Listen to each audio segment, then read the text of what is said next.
Hello, I'm Shazza and welcome to my channel Hooked on Books. I have decided to make my way through the Man Booker International Prize 2018 longlist, and I have just finished this one, which is Die My Love, and I'm going to talk to you about it. This is a novel in which we get to meander inside the mind of this female character who has just had a baby. So she's a mother, she's a wife, and she is also very much depressed. So it's a very raw, very tender book, very hard-hitting. It kind of cuts like a knife. So it's a novel it's more thematic and more character focused than it is plot driven, and I really like books like that, and this is definitely one of those. It seems like this character is almost trapped within that role of mother and wife. I got a real sense of her claustrophobia, of being stuck in that role, and her sense of wanting to be wild and free. That wild and free desire, it's interweaved in the language throughout this novel. There was a lot of references to animals and nature, and the animalistic descriptions were almost illustrative of the character herself. There was also a description of the house in the beginning, which was a house somewhere between dilapidated and homely, and I felt like that really illustrated how her family life actually was. It's very much dilapidated but also somewhat homely. There was also a lot of imagery involving the sky and water. So for instance, my mind is spent, it's lost on the riverbank, and he wasn't looking at the sky anymore, and neither was I, of course. But I thought a meteor passed above us, fleeting like everything else in life. It just depicts her difficulties in life in such immaculate prose. The language in this is just incredible. We get a real idea of her inward troubles, and it's just written in such glorious descriptions. Every second of silence is followed by a horde of demons infiltrating my brain. Something's going on. An organised slaughter out there, but no. It's in here. There's nothing more sinister than being the product of a normal family. These demons are all mine. I raised them, fed them, fattened them up. We can see that this woman is so deeply unhappy, and that makes her relationship with her husband and her child so difficult. And there was a quote in here that I felt like it basically summed up the entire novel almost, and that was, "Parents become children when they are in pain," and I just found this quote to be so powerful. She is going through so much mental turmoil that it's almost impossible for her to be a mother to this child, because in her pain she has become a child herself. She has a deep desire for her husband and her child, but it is a desire that cannot be satisfied seemingly. At one point she is looking at them asleep, almost fondly, and then she gets bored, and the longer she looks at them, the more she just starts to realise that she doesn't recognise them, and it's almost like her family life has become so alien to her. She thinks about death. No one grieves for the wretched woman with scarred arms who was consumed by the misery of life. Everyone fussed over the little boy who's crawling around on all fours near the coffin.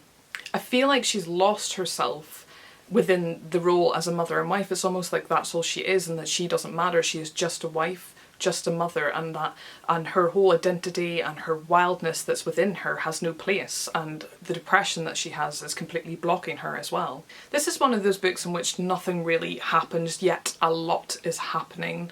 There's a lot of emotions, a lot of thoughts, a lot of things are said within the imagery and the language that's used. It's a book that I would love to study and pick apart in many ways, but I also just enjoyed it. I just find it a pleasure just to read it. But it's one that I think that definitely deserves a second, a third, a fourth reading, and I feel like it's one of those ones in which you'll pick up more and more as you read it. I find the themes of female sexuality, womanhood, motherhood and freedom and desire, I just thought these were all handled beautifully in this novel. There's definitely a lot of food for thought here. I'm probably going to be stewing over this one for a little while. It's definitely one that deserves to be read more than once. And I feel like my thoughts on this one will expand as time goes by. I've kind of just launched into reviewing this straight away, and I haven't actually seen what anyone else has said about this. Usually whenever I finish a book I like to read reviews straight away, but I haven't done this, so I have no idea what anyone else thinks about this. I'm just kind of giving my thoughts on it at this point. But I did really enjoy this, and I did pick this up because it was compared to Virginia Woolf, and I can see why. There's definitely a lot of similarity in there. There was references to Mrs. Dalloway in this as well, which I enjoyed. It was also kind of reminiscent to Shirley Jackson for me. All three authors actually are just fantastic at drawing really well-rounded female characters that are somewhat strange but very interesting, and they have a lot of depth, and that's what I love about all three of their authors, and this one also was very successful in doing that too, and just like seeing the female madness come to life on page was fantastic. I did really enjoy this.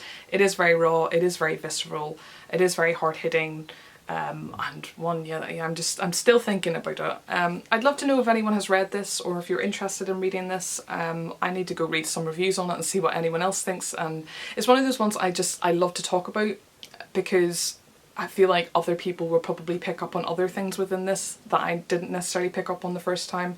I kind of just want to go and read this again, to be honest. But yeah, for me, I think I'm probably going to give this 4 stars on Goodreads. It could be 5, but I think it's more 4 for me at this point. But I definitely really recommend this one if it's the kind of thing that you're into. So those are the thoughts on the first book I read for the Man Booker International Prize 2018. I'm not entirely sure which one I want to read next. I've got these 3 here, which is Flight, The 7th Function of Language, and The White Book. I'm not sure which one I'm going to read next. I think maybe I'm going to go for Flights. But I also really want to read The White Book. And I do kind of want to see what this is like as well. I don't know. I'm going to do eeny, meeny, miny, mo, because that's how I make all of my life decisions. Anyway, thank you for watching, and I will see you again in my next video. Bye.